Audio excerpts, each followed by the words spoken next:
Muddy water is best cleared by leaving it alone. UPSC 2025 essay topic. Muddy water is best cleared by leaving it alone. What does this essay topic mean? Muddy water here is a metaphor, and it could mean a lot of things. Quite often in life, we land up in situations where there is a lot of chaos and confusion. There are internal conflicts that we have to resolve. There are quarrels, and we do not know what to do. And those are unpleasant situations, undesirable. We want to get out of that mess, but we have no idea what to do. And in those chaotic situations, the best thing that we can do is to let things resolve on their own and to give time to ourselves. Muddy water is best cleared by leaving it alone. This is the topic. Now, muddy water, as I said, is a metaphor. It could mean a lot of things. It depends upon how you interpret it. I'm going to give you some examples of that. First of all, what happens when water becomes muddy? When water becomes muddy, it becomes difficult for consumption. It becomes unfit for consumption. You cannot use it. You cannot drink it. It becomes polluted. There's a foul odor. It is unpleasant. As I said, it's not good for any use. But most prominently, when water becomes muddy, you cannot see through it. So for example, if there is a lake and the water becomes muddy, you cannot see what's at the bottom of the lake. Similarly, when your life becomes muddy, and here, muddy water, as I said, it could mean a lot of things. It could mean your state of mind. It could mean the society. It could mean you as an individual. It could mean your relationships. It depends how long you want to stretch and how many different examples you want to incorporate. So in all these entities, whether it's your mind, whether it's your relationships, whether it's the society around you, when things become muddy, not only they are unpleasant, undesirable and painful and problematic, but most importantly, it becomes difficult for us to see through them. It becomes difficult for us to find a solution. So for example, when mind becomes muddy, we lose clarity. We lose clarity of what we want and what we think we want. Basically, the world around us, for example, it forces us to think in some ways. It pops up many distractions and temptations and fears and traumas. And all these negative emotions that surround us, they make it difficult for us to make a connection to our own self, to our own true self.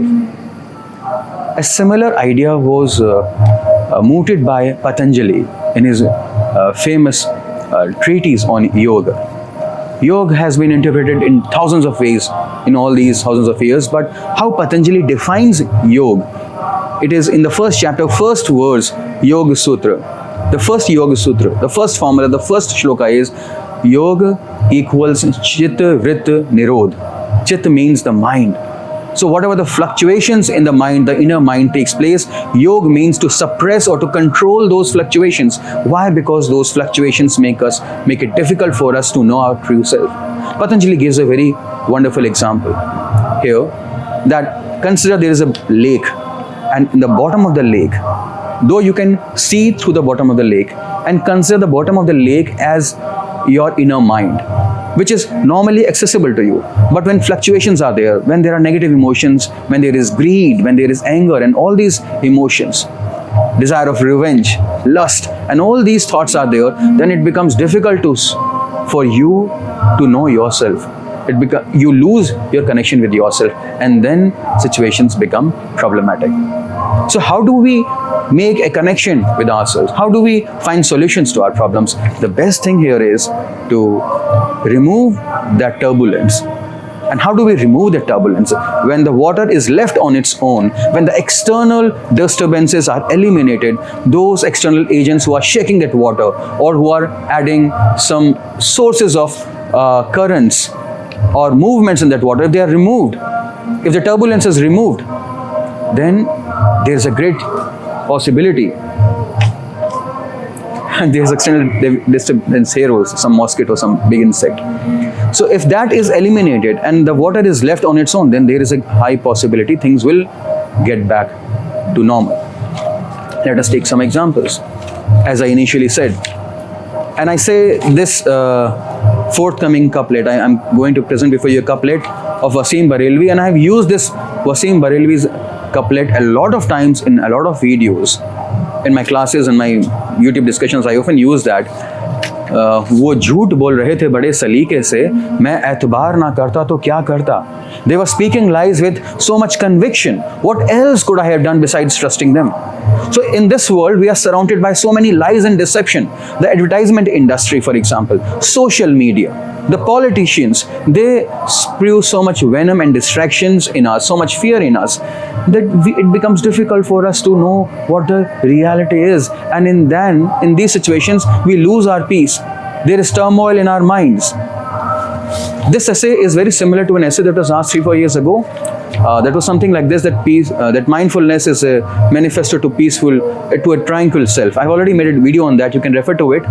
And this essay also, in some way, it can borrow some ideas from that discussion. Now, as I said, these advertisement industry, for example, it wants us to believe that application of Fair and Lovely on our faces, and using some kind of toothpaste, a particular toothpaste, or even surrendering our body to knife for surgery, for cosmetic implants and cosmetic corrections. These are the only ways how we can find love and a partner and a fulfilling relationship. So these lies and deceptions through advertisement, the propagandas, they are massively, they very intensely, they are cultivated in our minds. And the only way for us to find peace is to create a wall between us and those propaganda, those advertisements, if we disconnect. So digital detox, for example, these days it's gaining grounds. So you need to cut down your screen time. You need to remove yourself away from those advertisements, from those propagandas which create fear and temptations and greed and lust and all these negative emotions in your mind, which is like muddy water, because then you are not able to know what you are actually thinking. So on those lines also we can stretch this essay. Now we can take more examples of muddy water. Think about a relationship. Think about a relationship which is very close and intimate. For example, a relationship of a husband and a wife, or two lovers. Every relationship of a husband and wife goes through difficult periods. In these situations, if external elements, relatives, neighbors, or the society tries to poke their nose, and all of them keep suggesting, then the situations become quite complicated. One of the best way for two lovers to find love again in their life is to find some sort of isolation from the rest of the world. And there is a natural tendency for love to bounce back in their life. The relationships might be saved if only they can isolate themselves from all those external suggestions, all those external propaganda, all those massive external advertisement industry which wants to say that to show love to your woman or to your husband, this is what you need to buy, this is what you need to do, this is what you need to do. No, cut down all those external differences, external deviation, external influences, and just focus on the person whom you love. And I'm reminded of a beautiful song here. The song was written by Sahir Ludhianvi, one of my favorite poets. And he wrote this song for a movie called Gumrah. You might have heard of this song. Chalo hum dono fir se gumrah. Chalo hum ek baar fir se ajnabi ho jaएं hum dono. It was something like this. Chalo ek baar fir se ajnabi ban jaएं hum dono. Sahir Ludhianvi wrote this song. And in the song, how we can interpret it in the line of this essay topic, that the lover is pleading his beloved or his wife to become strangers again. What happens when you become strangers? When you become strangers, you leave all that baggage of the past. You leave and shed all that baggage of external expectations that have been imposed on you by the society. All those expectations of the society, your own expectations, your own those things, what relatives have been pouring in.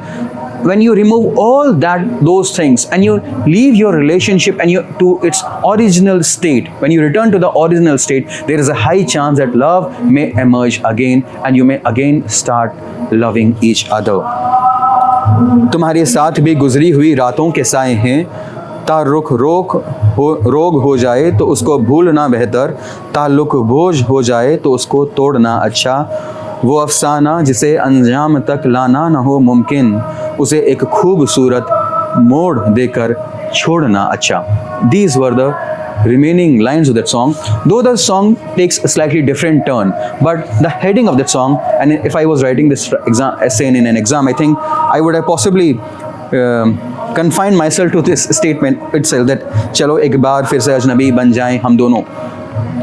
So and there are many poets, Wordsworth and T.S. Eliot, and many poets who always prop up this idea that in the nature of man, it is in the nature of the man to love.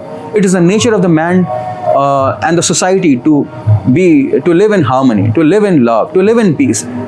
It is only modernity, it is only greed which is infused in us that pulls us away from that natural self. So if we eliminate that noise, if that external noise fades, if we push that noise away, if we suppress that noise, then we will be able to listen to the music of our own thoughts.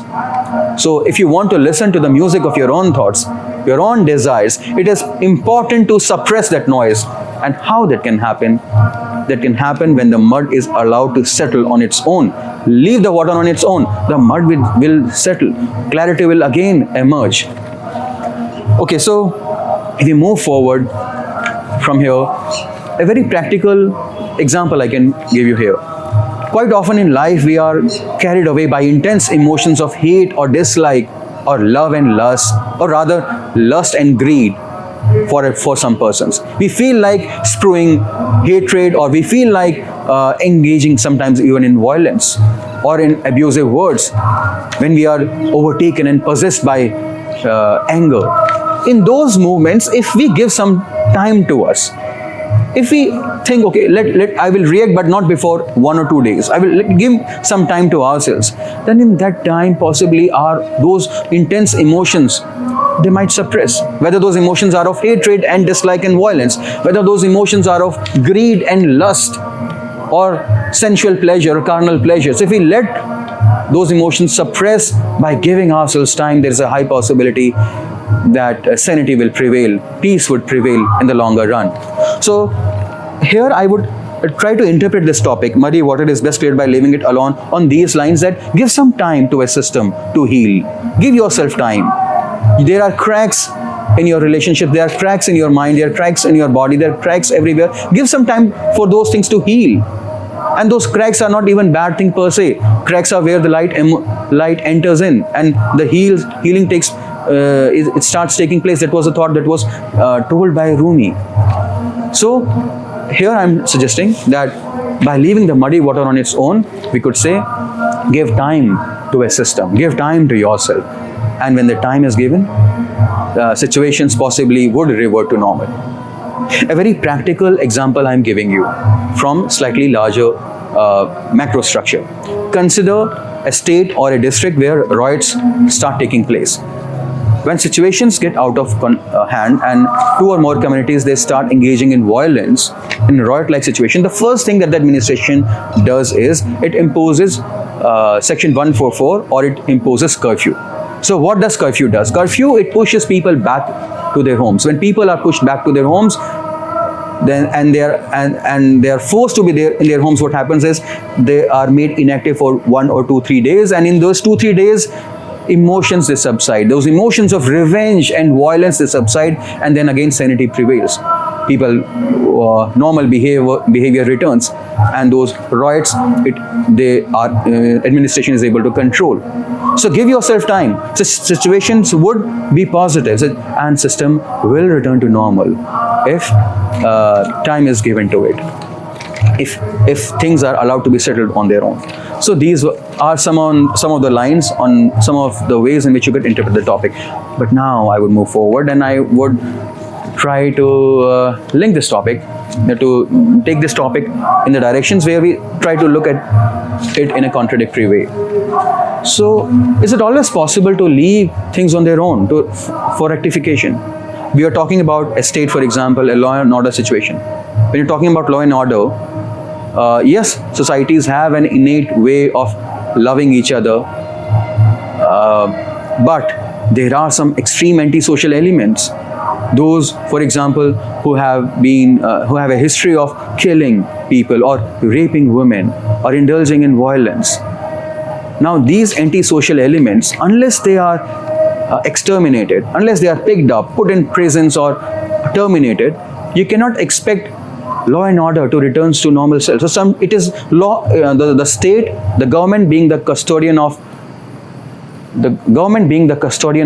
law and order. It is its duty to intervene in such situations and do some remedy to bring law to its normal course. Likewise, in relationships also, sometimes therapy and counseling is important. So we should not undermine that. Okay. And moving forward here, we're talking about antisocial elements. Let us take a slightly different interpretation of this topic now. Let us have a new perspective on this. Mud. What is mud? Muddy water. What is mud? Mud is often considered to be something negative, something unpleasant, as I initially started this essay with. But is it really so? We look mud with a feeling of contempt, as if mud is something unwanted, undesirable. So, but isn't it subjective? What is desirable and what is undesirable? Consider this, for example, in a pond or in water, there is mud, there is water. We think that mud is polluting water. But if that mud is taken away, if we filter that mud, and if we create a pot out of that mud, or some artifact using clay, then that can be used for a constructive use. The same mud, when converted into clay and created into some pots, it can create beautiful things. Pottery, for example. Indian oldest civilization on earth and our Harappan Valley civilization, if we refer to, what are its artifacts that still exist? Some pots that have been existing for thousands of years, that they are the representative of our culture. And the water, which was getting polluted by that mud, the same water can be used, the same mud can be used by converting it into a pot to preserve that water, to provide sanctuary to that water, and this water would remain pure. So it is some separation if takes place. It puts them into constructive use. And a similar extension, I want to take it to a class. Consider this. In a classroom, there are disturbing elements which create disturbances and turmoil in the classroom. For example, there are students who are not interested in academics. Rather than considering them as mud or disturbances, if we separate those students, and if we don't force those students to follow the same path, if we provide them some alternative ways and mediums to express their energies, for example, take them to a sports stadium, or take them to a football ground, allow them to pursue their desires, their energies there, or to let them be artists or painters or musicians or singers, or engage in drama and literature and all those activities, maybe these same children whom we are thinking as bad elements, maybe they can bring medals for us and for our country. Maybe they can create award-winning novels and literature. Maybe they can give voice to a suppressed nation by presenting their thoughts through novels, poetry, and so on. And obviously the rest of the students would pursue their own activities. So nothing is muddy, nothing is bad, nothing is good. It depends upon how you see them and how you provide them better space. So the best thing for mud as well as for water is to, when they settle down, both find meaning to themselves. And as I said earlier, when mud is converted into clay and clay is converted into pottery, then think about this. Kalash. What is Kalash? Kalash, which is representative of our ethos, our culture, our emotions, our heritage, our culture. That is what mud can transform into. It can not only keep water, but it can be used to prevent Amrit as on. So the relationship of Amrit and Kalash is no different from a relationship of water and mud. It just depends upon where you transform that relationship into. If water and mud, if they both find their expression in meaningful ways, then they can be transformed into Kalash and Amrit. But yes, we will now follow this path towards the central argument of this essay. Towards the conclusion, we would say that yes, there are exceptions where external intervention is indeed important, but overall, the theme of this topic, it holds true. that quite often in life, when we think that it is impossible to find a solution and things are chaotic, confusion is there, and this could happen in society, this could happen at an individual level, in relationships, and in our own internal mind, then we should remember that if we are left alone, if we eliminate those external differences, those external interferences and those external disturbances, then things will return to normal. Peace would prevail. Remember, this essay topic is not talking about passive behavior or inaction because of some laziness or because of fear. Remember Gita's philosophy. Action is duty. So we are not afraid of action. We are not pursuing this passive behavior or letting that water collection stay on its own. We are not removing those external differences, external interferences. We are not stopping ourselves from intervening in that system because we are afraid, but because we think it is the best for the system to resolve those things on its own self. I have given you all these examples. You could have also added the example of ecosystem also in nature and biodiversity. So there can be many examples which substantiate this point, that the best thing for a system which can allow it to return to its normal course is to identify its true nature, to make a connection back to its real self. And once it is done, then harmony would prevail, peace would prevail, love would prevail, and it will be a very blissful situation.